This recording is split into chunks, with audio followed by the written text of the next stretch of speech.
Hello, my name's Astronumous, and this is The Legend of Zelda Link's Awakening DX for the Game Boy Color, released in 1998. This is 80% no wrong warp, we're out of bounds. So let's not waste any time, and let's start in 3, 2, 1, go.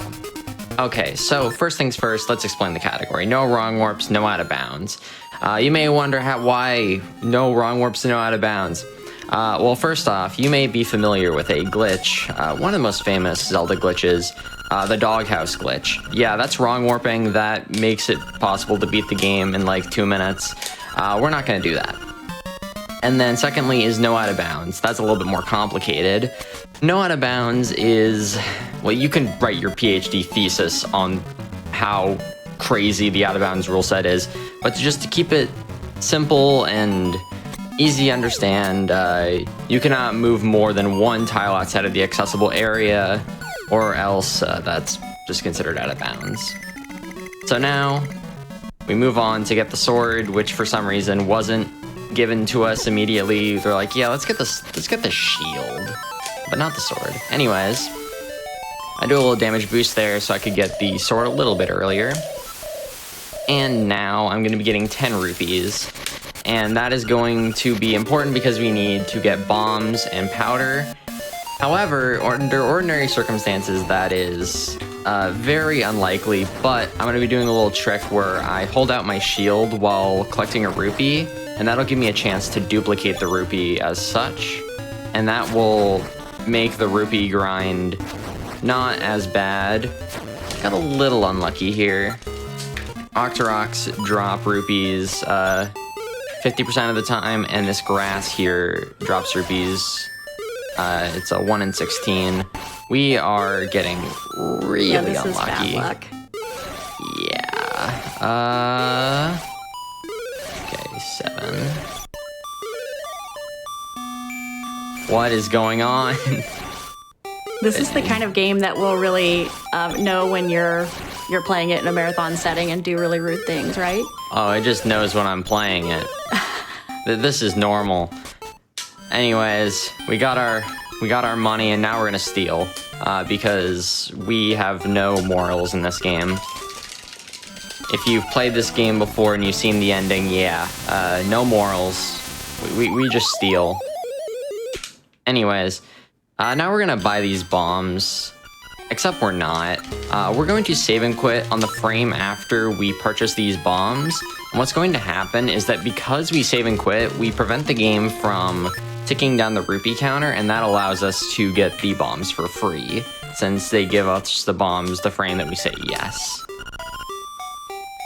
And that gives us enough rupees to buy 2 sets of bombs and the powder. And that's just really nice because we don't have to return to the village after getting the tail key later. And now time for the trendy game. If you know exactly what you're doing, you can pretty much get any item you want. In this instance, we set it up properly so we get the powder. And yeah. Now we have some time for some donations if we have any. Absolutely. We are starting off strong. We have a $25 donation from Bobo Luck with no comment, but we do appreciate your donation. We also have a $15 donation from Cosmic Flora with no comment, but again, we appreciate it. And we have a $25 donation from Maurice with no comment. All right. So coming up, I'm going to do a bit of a magic trick, and I'll explain what the magic trick is right after I do it, but for now, I'll just let you see what's happening. First, I'm going to hold out my sword, kill this moblin, and then boom. So what I just did there is called a bomb trigger. To keep it simple, because it's another very complex thing, if you place 2 bombs on the same screen, the game thinks that you're shooting a bomb arrow, but because there is no arrow to update into a bomb arrow, it goes to the next event on the screen, which for most screens is a cutscene. And so when we do that, we can basically skip all the prerequisites for the cutscene, and we can just activate them immediately. So in that case, we skipped having to see Terran spin around a bunch and use the powder. And it's a little bit more broken than that, but that's just a fun little micro instance of it. Feels like we should keep track of magic tricks because there's quite a few. Yeah, quite a few, especially one coming up. Well, multiple, actually, throughout the entire run, because this run has a lot of magic tricks.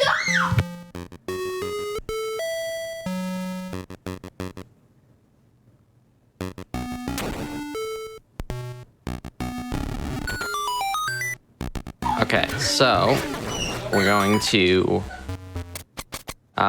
get the feather.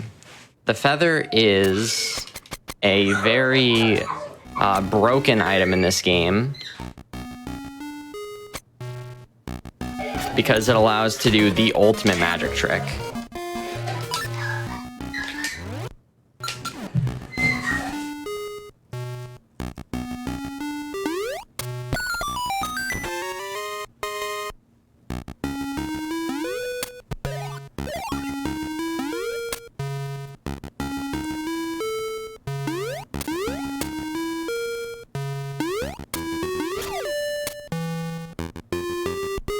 And if people aren't familiar with this game, watching the jumping action is probably a little interesting because this was one of the first instances that you could do this.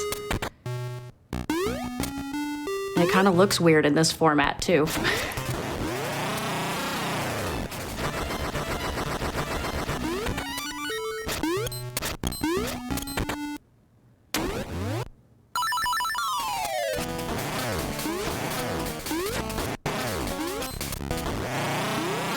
I have a bit to do a couple of donations.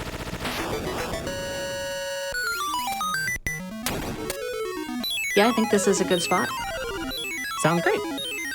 All right, we have another $25 donation from Hunt11 with no comment. And we have a $25 donation from KH with no comment. Additionally, we have a $25 donation from Vicarious Vice saying, there was a donation comment here. It's gone now.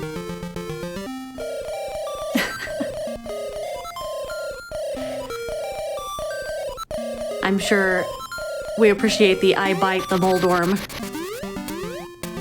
We definitely needed some bites there.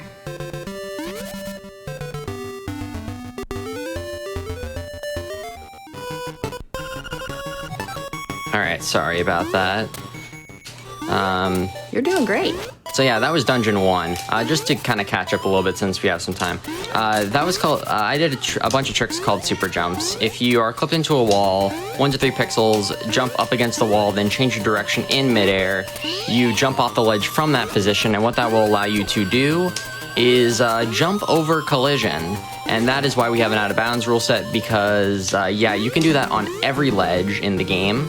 And especially so if we are talking dungeons, which are completely made of ledges.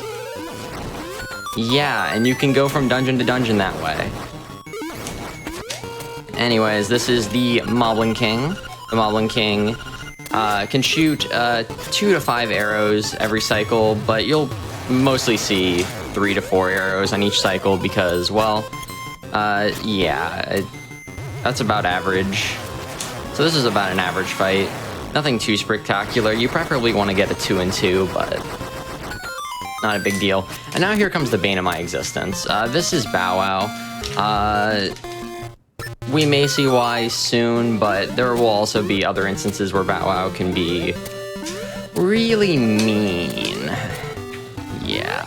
Also, this is a flock clip. If you interact with an object with text while holding diagonally into a corner, the game will force you through the corner, and then you can just kind of skip a bunch of stuff. Also, that's why Bow Wow sucks. He can just randomly eat things. So unless there is a screen transition and an object immediately in front of him, he will just randomly choose when he wants to eat. And that can be annoying in a lot of instances. But for here, it's pretty simple. Now, as mentioned earlier, the feather movement is very important because, well, normally Link moves kind of slow while walking diagonally, but if we are jumping, we, one, keep ourselves in the air so we don't have to worry about enemies and stuff, but also it makes us move at full speed diagonally, which is really helpful. And now, here's the bow. Yeah, the bow is so broken that we can beat a boss in 2 shots and not even start the music. That is how fun this item is.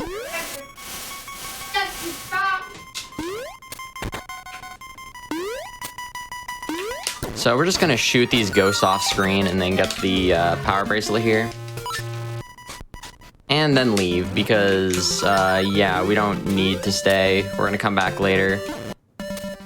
But an astute viewer may realize, well, you gotta return Bow Wow to enter Candlelit Castle, and the only way to do that is through finishing Dungeon 2.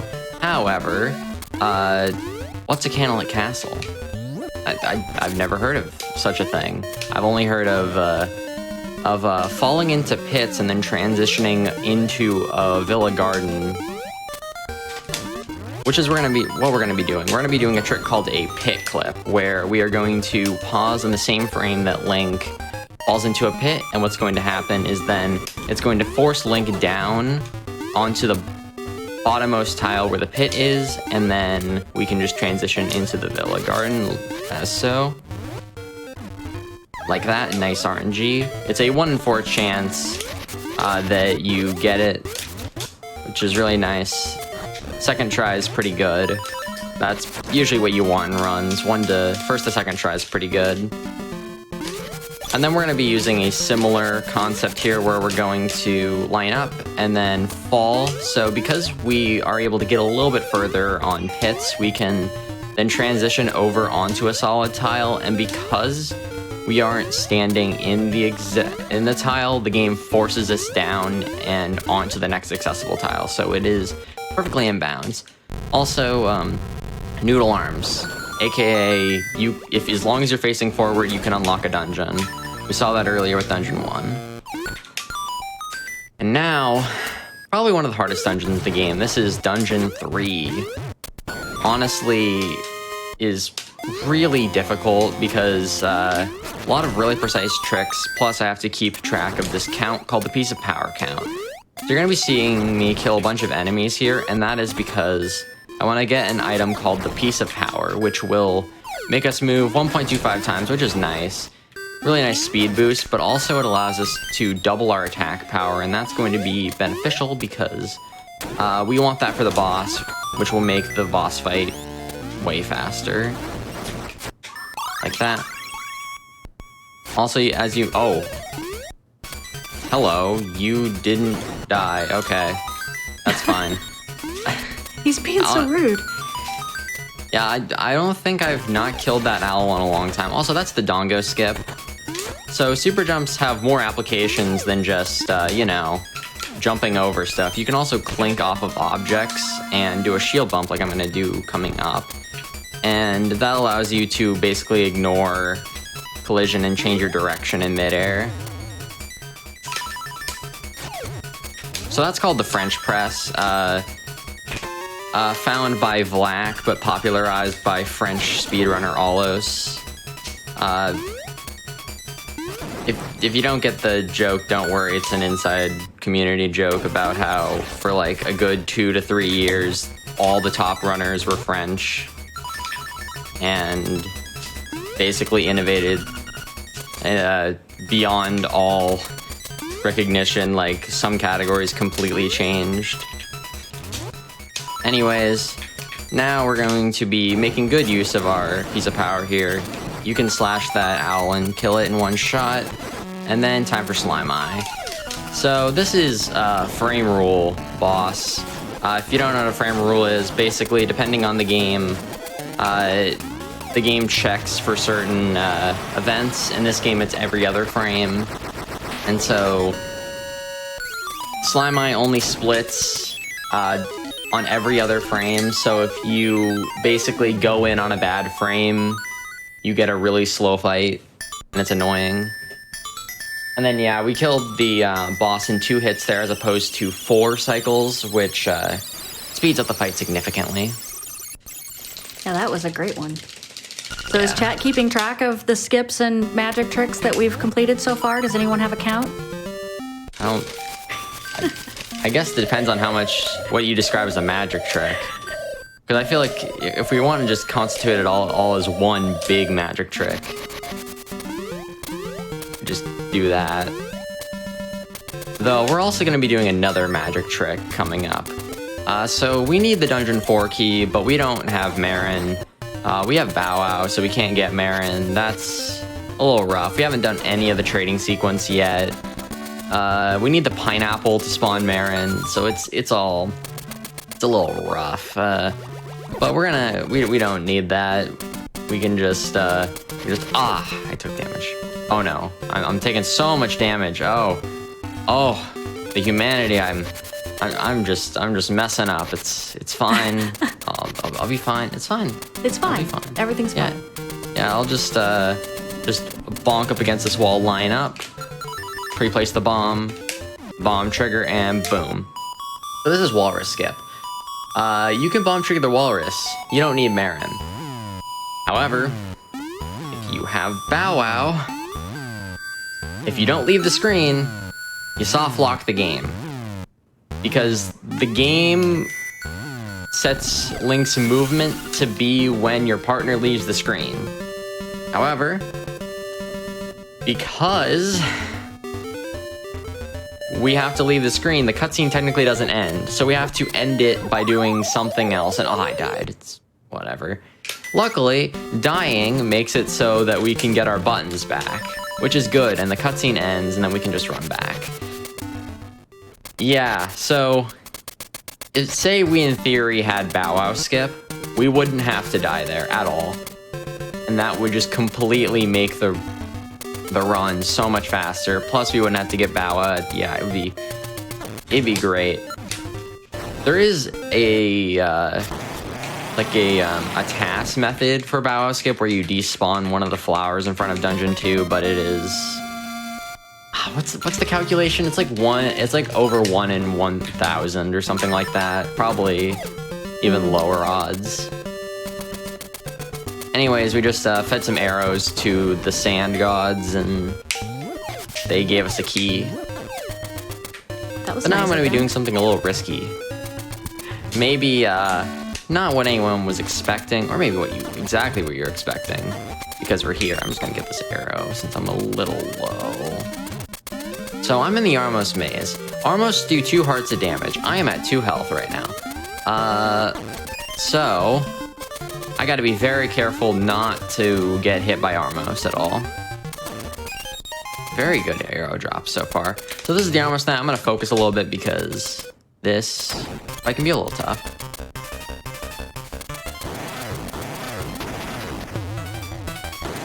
Perfect, okay. So what I just did there is I rammed into the Armos Knight 3 times, and then once he slammed down, I was dashing, and because the game gets a little confused when you get stunned, if you're dashing, it keeps you dashing in place, and when you do that, the game keeps your sword out, so you can just stun lock the Armos Knight for the last few hits.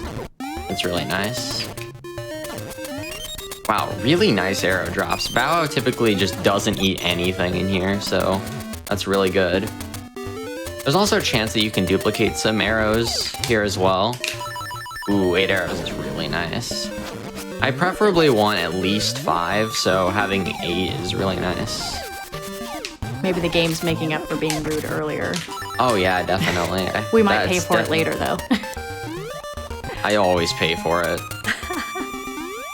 Okay, so this is... Okay. Messing up a little bit. Okay.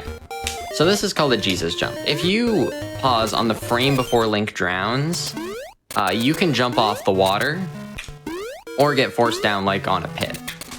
And we can abuse that to get to places we're not supposed to, like here. Also, Bow Wow ate that cutscene. Yeah, Bow Wow can eat cutscenes on occasion, and it's a nice time save. That's a good And friend for you. Yeah, the one time. The one time. Anyways, this is Dungeon 6. It's a lot of walking, so we have plenty of time for some donations. My pleasure. I have a $75 donation from Sergeant M saying, "So happy to see this awesome Link's Awakening run. Thank you for supporting a great cause." I also have a $10 donation from Philly saying, "Astra out here at a GDQ to showcase all of her hard work and LADX skills. You absolutely love to see it. Super proud and keep it up, gamer." Thank you, Philly, and thank you, Sergeant T. Really cool people. So, I also... Oh, sorry. Go ahead. I was going to say, we just have one $25 donation from Coyote saying, "It's dangerous to go alone. Take this donation." Cool. Now time for the broken part of this dungeon. You thought that this dungeon was safe, huh? No, not even close. I messed that up. It's fine. Just boom. So this is the broken part of this dungeon. So remember super jumps? Yeah, there are a lot of ledges here, as you can see. So we're just going to do a little setup here. Then jump over here. Oh, hey. That's like half the dungeon gone. Excellent. And We didn't now need to we're do going that anyway. Yeah, now we gotta get the nightmare key. Do that. Then do this little jump here. Jump off. Line it up. Super jump. And oh, hey, we just skipped like another 25% of the dungeon. So yeah. Also, a thing that I just did there off the key block is a type of super jump. It's called a shack jump. Yes, like Shaquille O'Neal. It's called a shack jump, where if you hold diagonally up against an interactable object, then jump and change your direction to opposite of where you're facing, you can get a little jump. And it's an unclipped version of a super jump, and it's faster than doing the alternative, which would be a flock clip. We're gonna do another one here, because keys are overrated. Great job with the horse heads. That didn't give us too much trouble. Oh yeah, the horse heads. Colloquially known, I mangled that word. We're just gonna keep it like that. Colloquially, English. The horse heads, the skill heads, they suck. 25% chance of getting them. This is Facade. You can hit him 3 times before the fight starts. Very well done, Nintendo. Facade doesn't work in any of the games that he's in. Even in Oracle of Seasons, you can kill him without actually spawning him. So yeah, that is Facade. 2 cycle, fun times. Now time for the ultimate question. How do we leave? That is a good question. Because we're stranded on this island and there's a bunch of water. However, because we have our nice handy dandy feather here, we're gonna bomb trigger here, and now I'm gonna do some Jesus jumps. I need to focus because this is kind of tough. Yeah, so you want to squeeze in some donations while she's focusing? Yes, I would. I have a $20 donation from Braylon with no comment. I also have a $10 donation from DNA with no comment.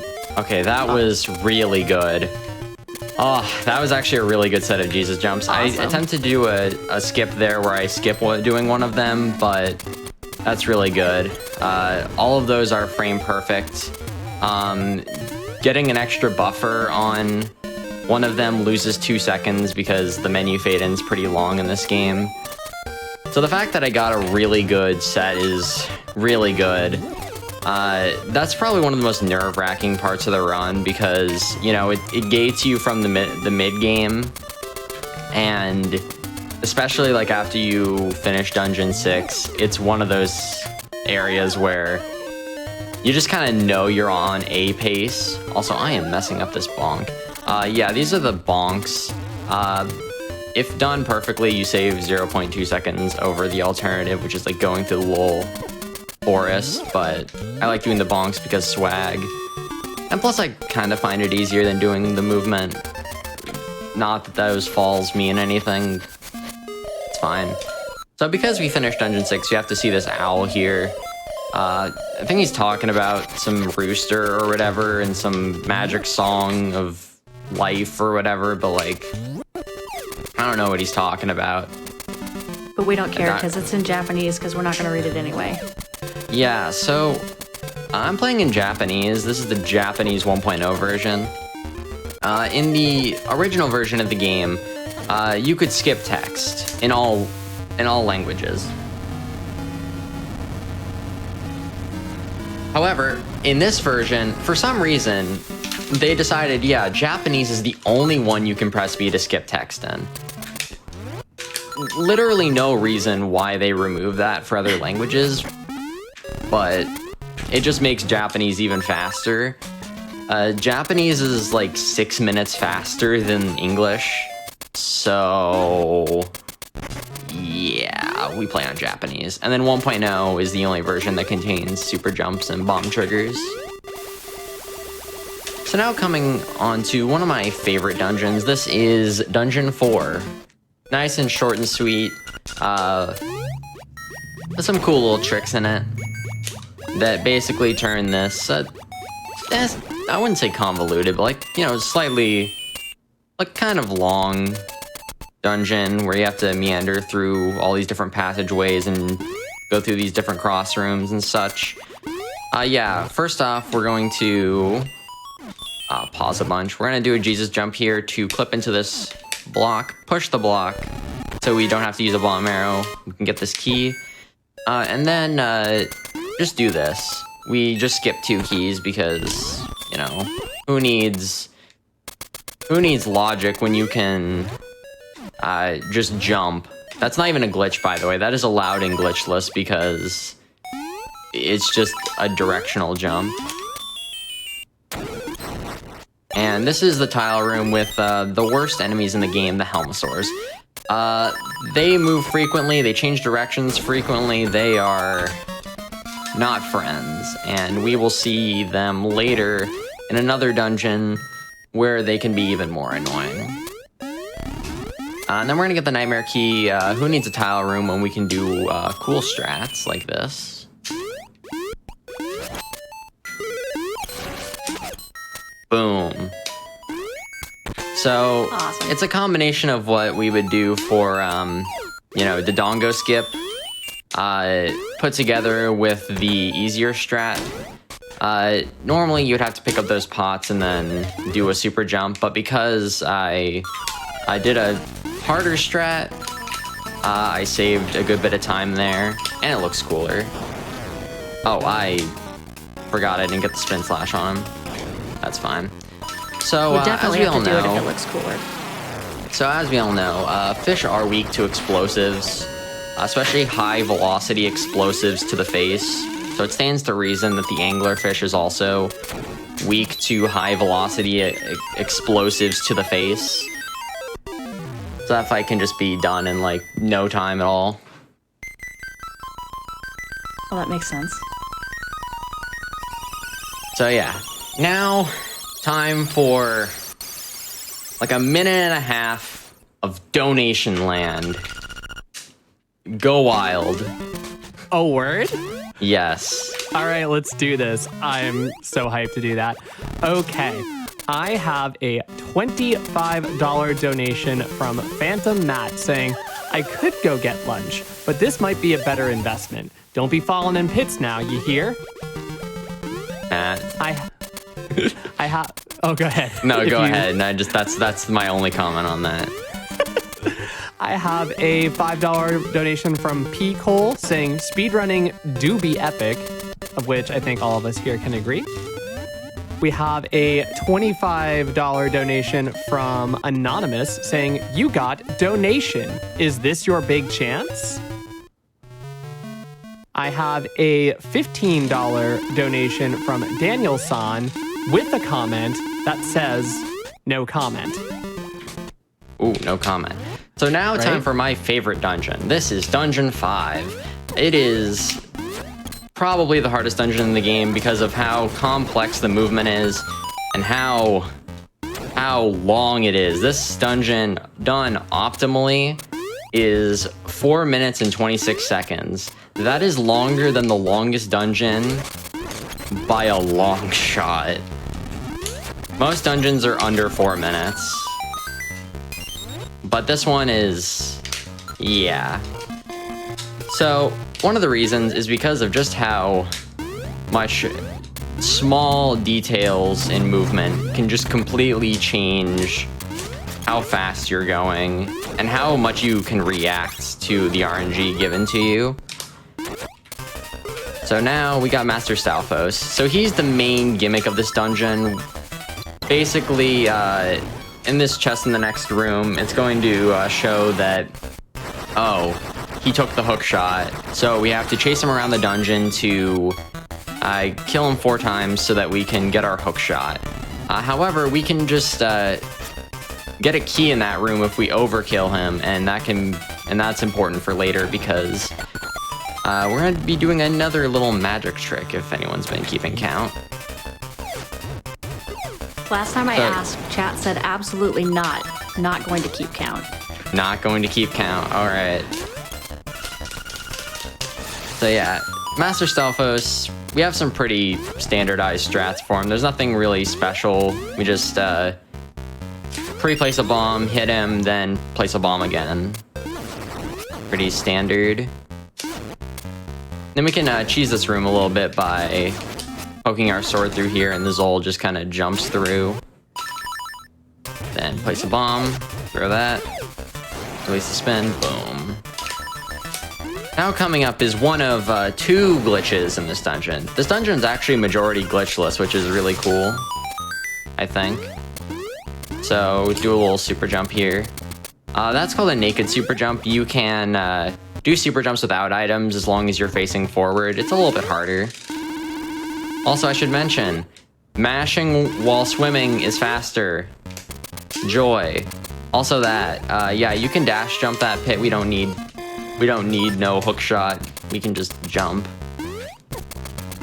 But yeah, mashing in water is faster. So you want to mash while swimming because, yeah, jumping at a ceiling while mashing is faster. And the faster you mash, the faster you go. So a lot of mashing practice. Now time for the Master Stalfos 4 fight, where I'm going to jump here. Boom, 1, 2, 3, and that jump is just to get me closer to Master Stalfos so I can immediately shoot bomb arrows and close the distance faster. And now we have the hook shot. Finally, we can take on the boss of this dungeon, the slime eel, which is neither slime nor eel. It is a snake that comes out of the wall and has multiple hearts, apparently. But first, more Helmasaurs, a little bit nicer this time around. Get these arrows. Now coming up to our little trick here. Yeah, so that's called a hookshot clip. If you are clipped into a hookshotable object and then start hookshotting a bunch of other hookshotable objects, the game doesn't really know where to place Link, so it starts forcing him forward. And we can abuse that to clip through, and then we can use the key at the end of the staircase and go forward. Then here's our good friend, the slime eel. I don't see any slime. I don't see an eel here. I don't think eels have tails like this, as far as I'm aware. Can I get any confirmation on this? I mean, I would say eels don't have tails like this, but what does chat think? I can't claim to be an expert on eels.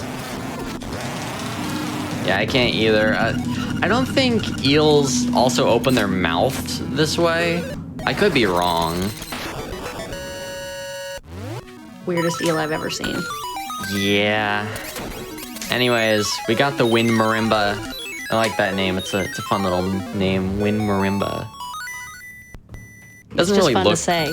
Doesn't look very much like a marimba though. But whatever. So yeah. Now, speaking of that text from long ago, you may wonder, well, you're headed to Dungeon 7 next, right? You need a rooster, and that requires the ocarina, 300 rupees, and the Frolic Song of Soul. And to you, I say, what's an ocarina? I don't know of this, and what is music? All I know is a little bit of history. Now let's go back to the year 2006.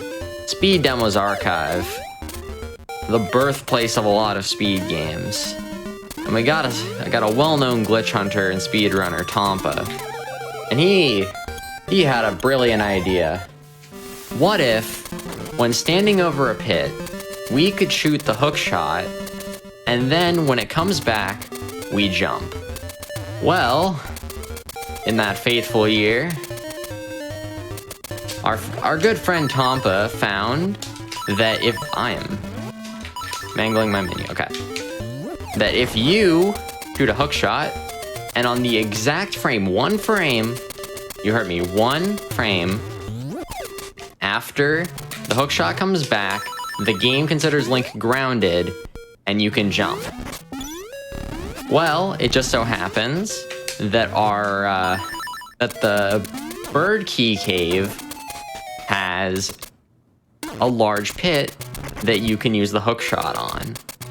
And as such, we can skip the rooster. However, you have to do 2 of those frame perfect tricks, or else you fall. And have to either run all the way back up, or do a hard reset, which I'm going to do if I fail, by doing a little save and quit here. It's not only for safety, but it's going to be important later as well. So I'm going to focus. I'd also need some silent time because I need to hear.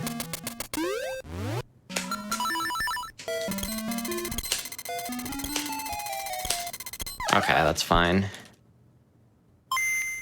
It's a bit weird. But yeah, it's 2 frame perfect tricks that can be a little rough. For sure. So let's try again.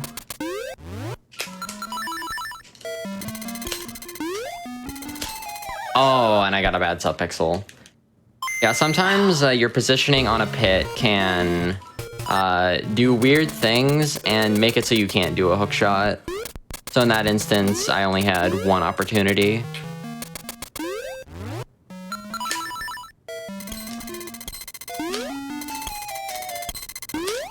Very nice. Okay, 3rd try's all right.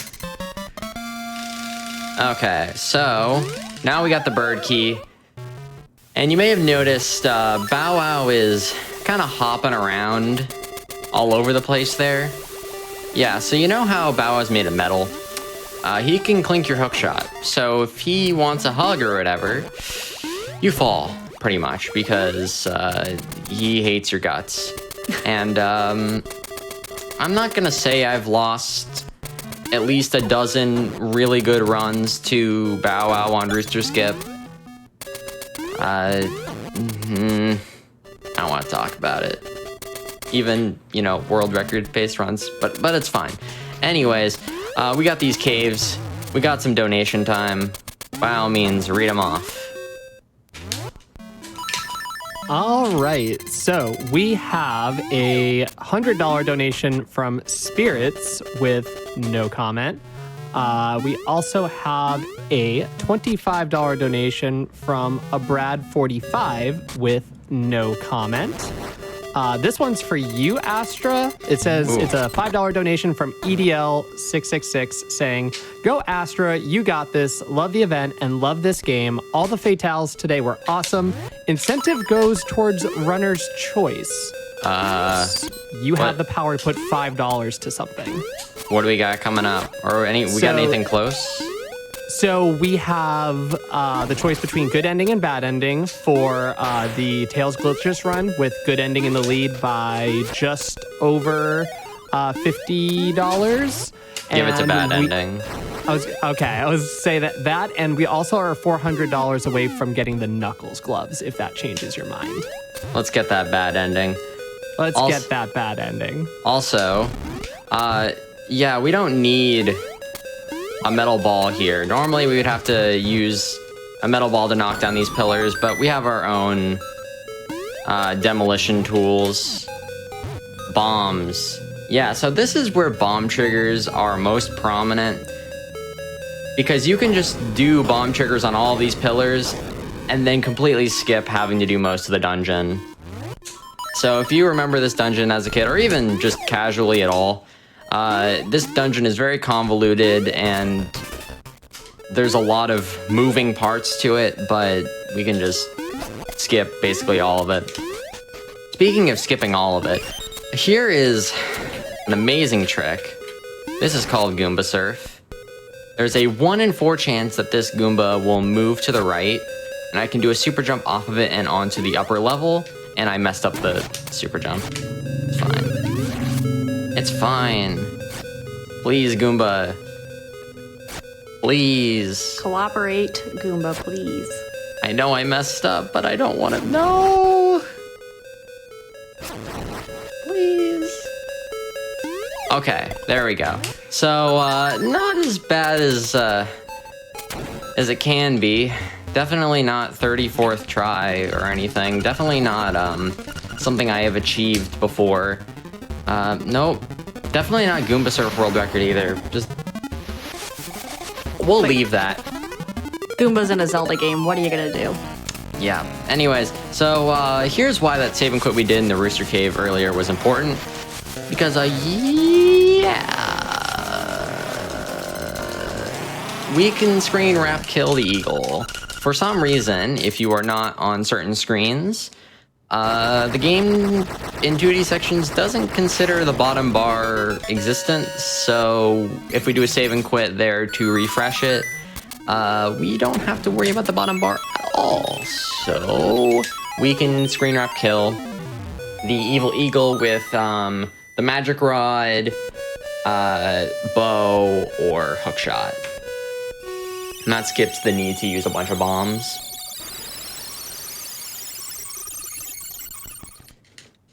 Now coming up really quick, I did this a little bit earlier, but just for a more prominent usage here, I'm gonna open the save and quit menu as I fall here, and then I can just skip having to fall into that pit, and that just allows us to go to Dungeon 8 quicker. So we don't have to climb all the way back up the mountain again, which is really nice. And now, we're gonna go see Marin. She's just seeing the sights a little bit. She's distancing herself from society, you know, the usual.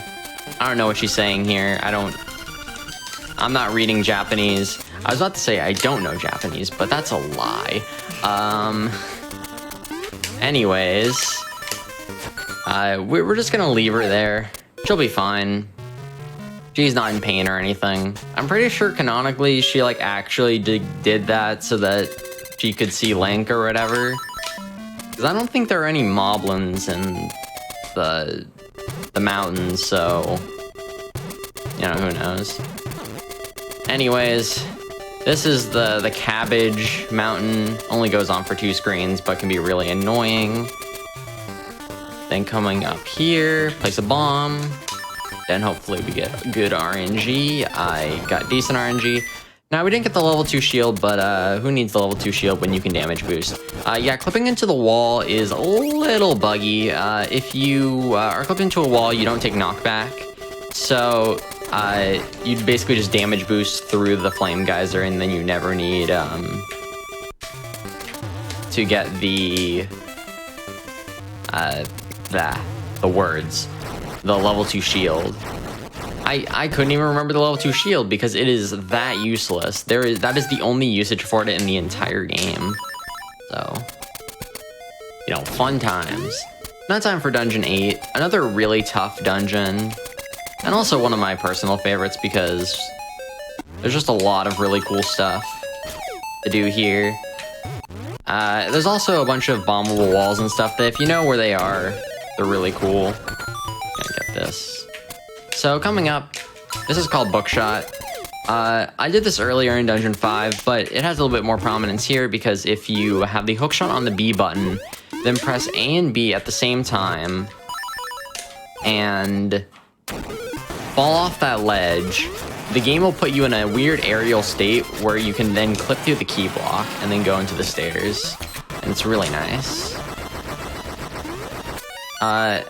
And it's important to have the hookshot on the B button because there's button priority in this game. So if I were to say press feather and boots at the same time, the boots will activate a frame earlier.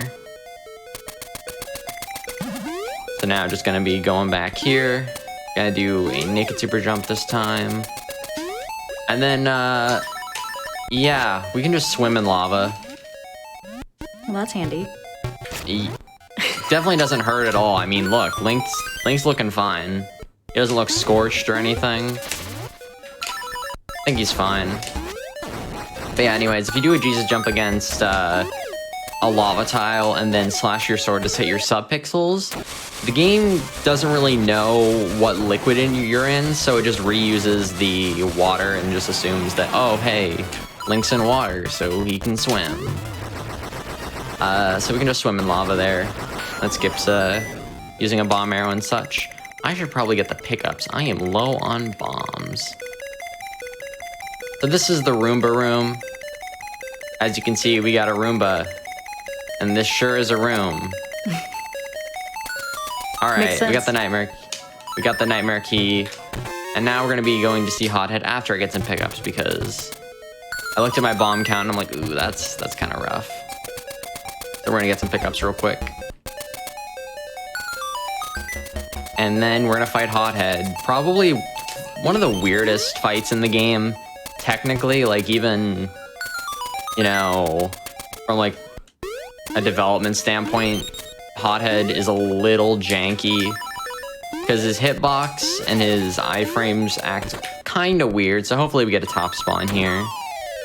That's fine. So he has to be moving while you hit him.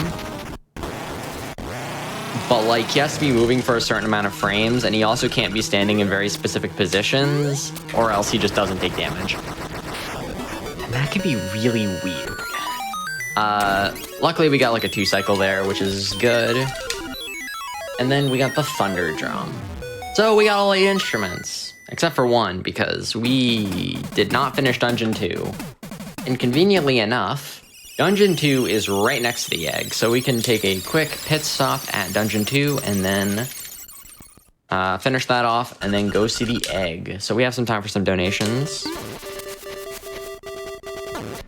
Absolutely. We have a $25 donation from Night Flyer with no comment, as well as a $20 donation from Andy K with no comment. We appreciate both of your generous donations. We also have 2 $25 donations, one from Mad Beggar and one from, I might pronounce this wrong, Arius Valor, that both say less than 3. Less than 3 indeed. Coming up is a bit of a fun little room here. I'm gonna see if I can get the strap for it.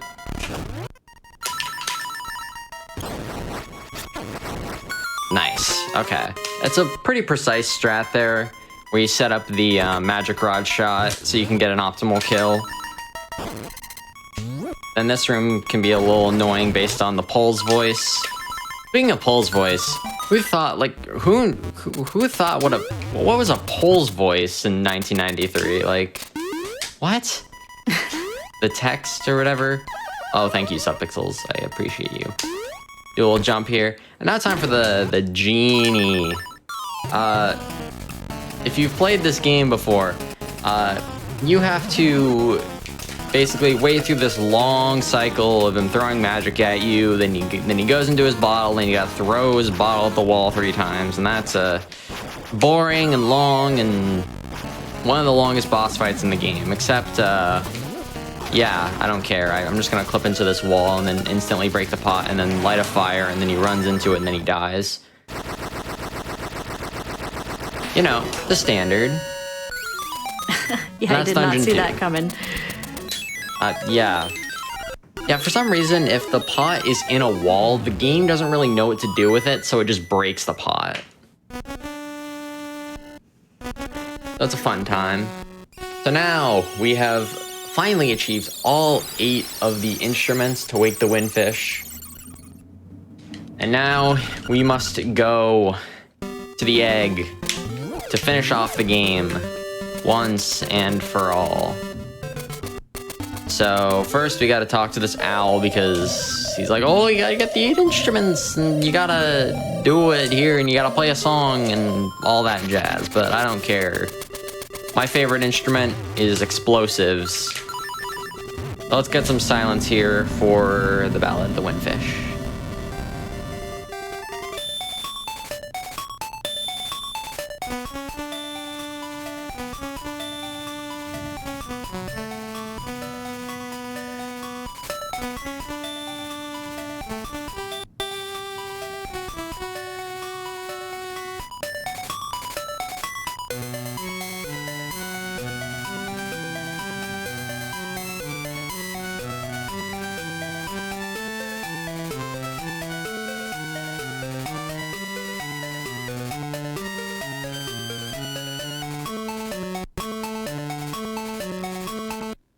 All right. So now, time for a rapid fire round, because there's a lot to explain and not a lot of time to do so.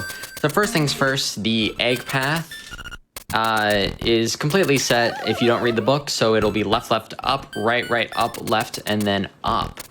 And then as soon as we enter the nightmare fight, I'm going to be doing a bomb trigger, which will skip the text and thus skip the music, which will be useful for a trick coming up as I do it.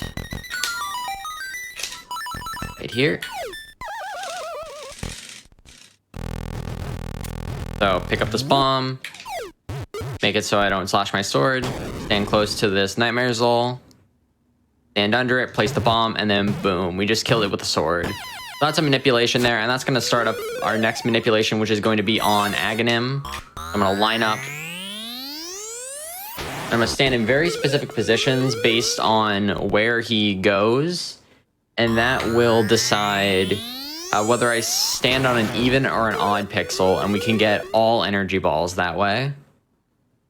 And I'm using a Andy app to make it so I'm able to keep track of it properly. I have most of the patterns memorized, but sometimes there are some rare patterns like this one that I don't know by heart. And now, time for Moldorm, where I'm going to stand in a specific position, and then I'm going to release the spin. Oh, and then I don't get the quick kill. So you can stun lock Moldorm. But this Moldorm's easier than the other one anyways. Moldorm, please. It's not cooperative. Yeah, normally you can stun lock him, but I think I missed it by like a frame or something. Okay, there we go. Now time to fight Ganon. Gonna stand in position, see if we can get caught. Nice. So you can get frame 1 hits there. Hit him 11 times after a spin. Oh, well, I guess I hit him again with a spin. Then that's not a boss. And now time for the final boss. This is Death Eye. We cannot manipulate this fight because music rolls RNG. Now we gotta shoot 16 arrows into its eye. We can get 4 in per cycle. We just gotta wait. Come on. It's fine, get 3 in. Okay, I have to get an extra in anyway. That's fine. Come on, open up. Okay, there we go. And time will be when the screen fades to white at the top of the staircase. So... And time. There it is. GG. GG, excellent. Yep. And now, this is the part where the world ends because this was all a dream. Spoiler alert. So yeah, I guess for some quick shoutouts. Shoutouts to the LADX community. Shoutouts to, all my friends. I'm not going to list specific names because I would probably forget someone and that would be kind of rude. So, shoutouts to everyone here for allowing me to run this game. It's, really cool that I get to, be here showing off my favorite speed game of my favorite category. Just a really fun time. So, yeah. And then thank you for, the hosts, commentators, and all the people working to get this marathon going because it's a lot of work.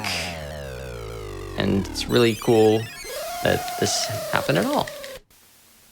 So yeah, that is enough from me. Thank you so much for watching and enjoy the rest of the marathon. Bye-bye.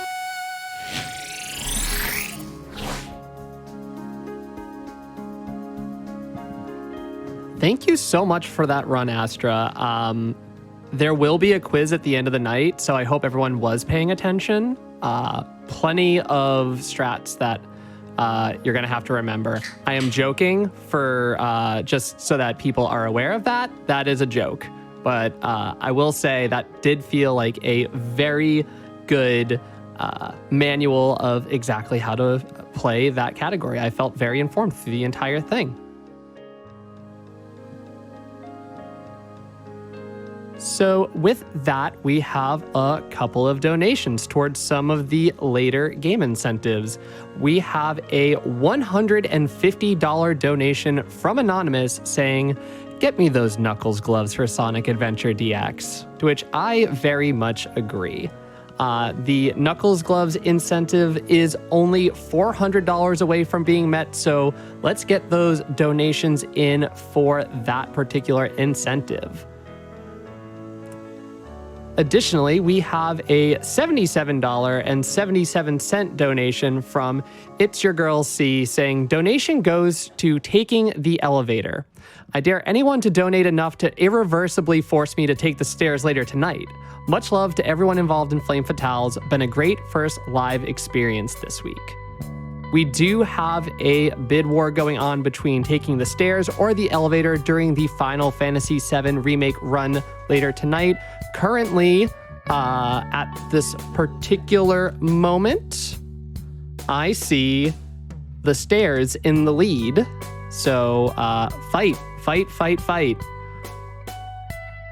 I also have a $25 donation from Pete saying, "Not gonna lie, I want that chair."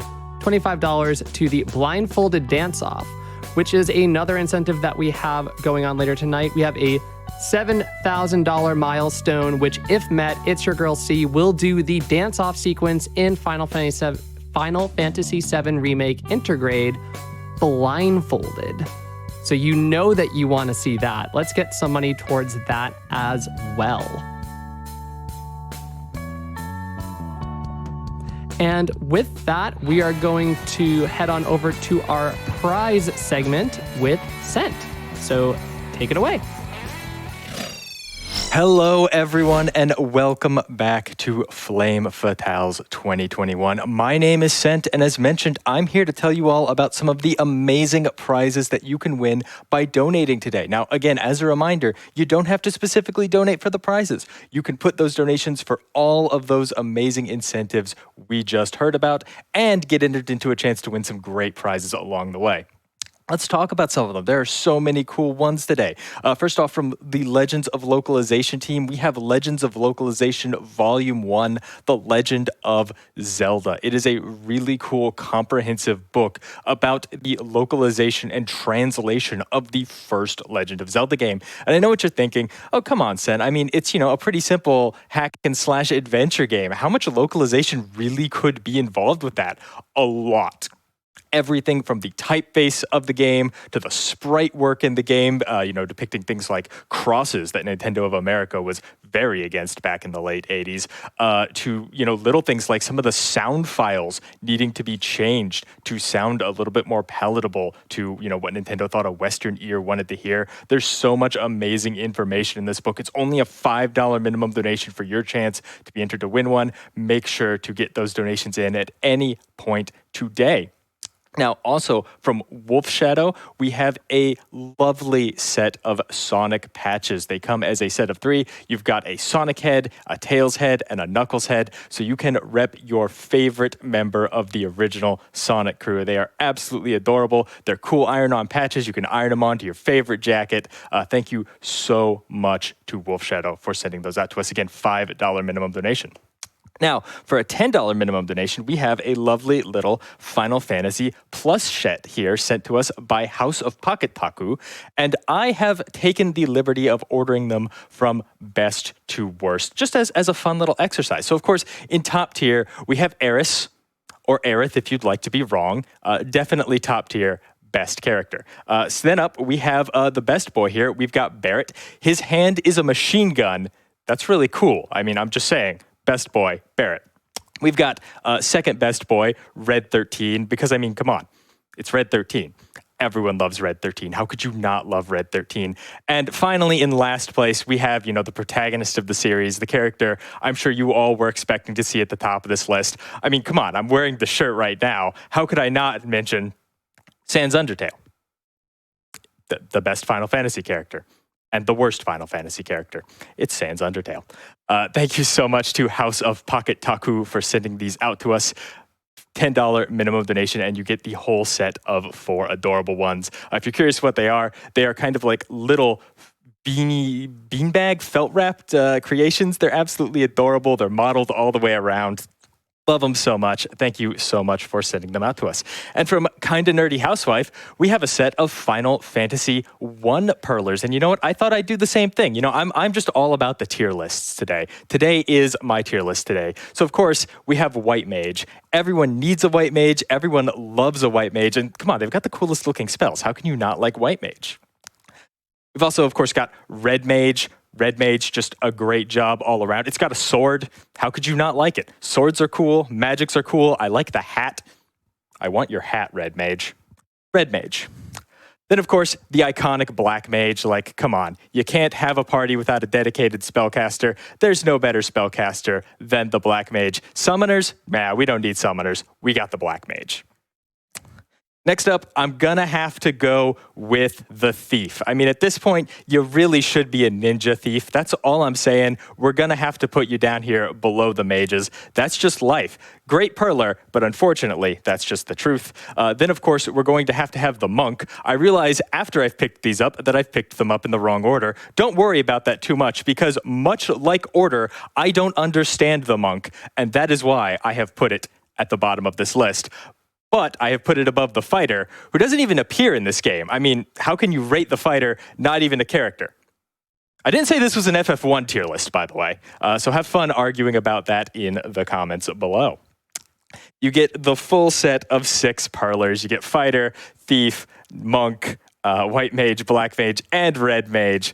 All for a $10 minimum donation if you win it. Huge shout outs to Kinda Nerdy Housewife. These are absolutely beautiful perlers. Hold it up a little closer to the camera here. Try and get it in the light. The melt on them is spectacular. They are masterfully done. Thank you so much for sending those out to us.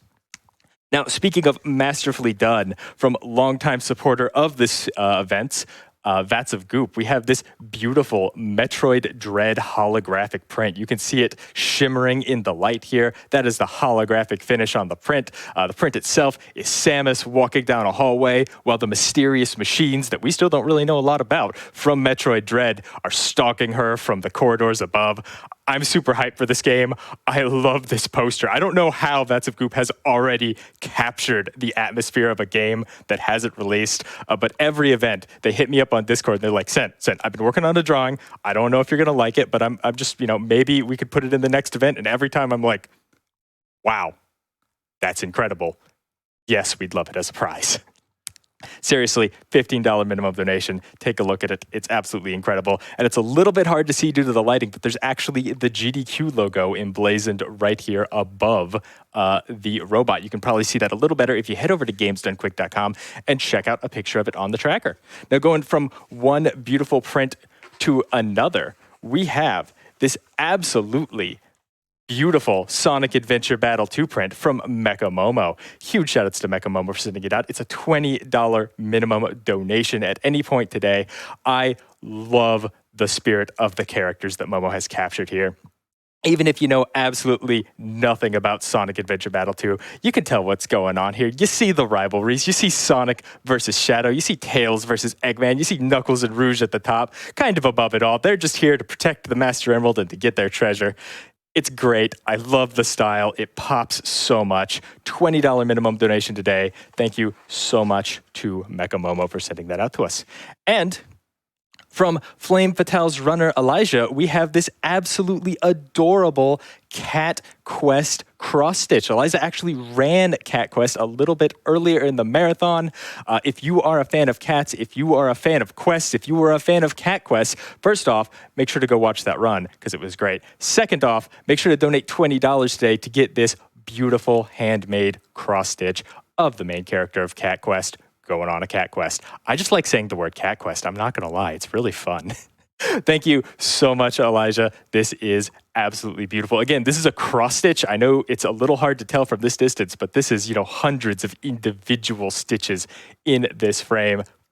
Absolutely beautiful. Thank you so much. Now, for a $25 minimum donation today, we have a GT Omega Element Series chair. The Element Series chair normally retails for, I think, about $330, $350, somewhere in there. $25 donation to a great cause, mind you. You could be walking away with one of those chairs. They are super comfortable. I actually have a GT Omega chair myself. No relation. It's just a company I thought looked super cool. And then they hit us up and we're like, hey, would you all like some chairs? We're super into the cause. We're super into the streams. Love to send you some stuff. And they did. It is excellent. The chair is, super comfortable, super luxurious, wide enough for me. It's actually about as wide as this chair I'm sitting in right now. It's got some PVC reinforced leather, so it's, going to stay sturdy and stay together for multiple years. It's got some suede wings behind it, so it's going to look beautiful. They are wonderfully comfortable chairs. And again, only a $25 donation today to get entered into a chance to win one. Normally they retail for about like $300 plus. What do you have to lose? And it's going towards an amazing cause. Now, if you get that $25 donation in today, you're going to get entered into everything I just talked about, but you're also going to be a quarter of the way towards our grand prize, which is a PlayStation 5. I don't have to say anything about that, right? You can't find a PlayStation 5, even if you can, $500 retail. Even if you do, that purchase might not go through because there are thousands of people trying to get up their hands on a PlayStation 5 right now. You could have one if you donate $100 cumulatively throughout the week. So get in $25 today, get in $25 tomorrow, get in $50 the next day, and you know what? You're going to be entered into that PlayStation 5. And as always, if you just tuned in, or if you're curious in the middle of the night, or if you have any questions at all, you should head over to GamesDoneQuick.com because GamesDoneQuick.com has everything you need. It's got the stream as well as the virtual crowd where you can hang out with Velocity and all of their Velociraptor friends, watch the stream together, see them react to all the emotes in chat. You can check out the schedule of runs coming up today. You don't want to miss any of them. There are a ton of great Sonic runs and, of course, Final Fantasy VII Integrate a little bit later tonight. You can see all of those great incentives and bid wars that you can put your donations towards. So many good ones. I heard that we were just shy of getting some gloves on for the Knuckles run. And come on, everyone. We don't want to chuckle. We'd rather flex our knuckles. Let's make that incentive happen. And of course, you can see all of the amazing prizes that you can win, not just today, but every day throughout the event. Flame Fatales will be back after a short break, so take this time, stretch your legs, get a drink, get a snack, but don't go too far because Flying Fox is going to be coming up soon with Sonic 1 and 2 to kick off the Sonic block, and let me tell you, you don't want to miss a second of it.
All right, welcome back. So we have a couple more donations to read here. I have a $25 donation from Talika1916 that says, Dance Cloud Dance blindfolded. Also, go Link. And yes, GG again to Astra for that wonderful run. I also have a $25 donation from Elric that has no comment, but we appreciate your wonderful donation. And with that, we are going to pass it on over to Flying Fox, who will be showcasing Sonic 1 Tails Beat the Game. So, Flying Fox, whenever you're ready, take it away.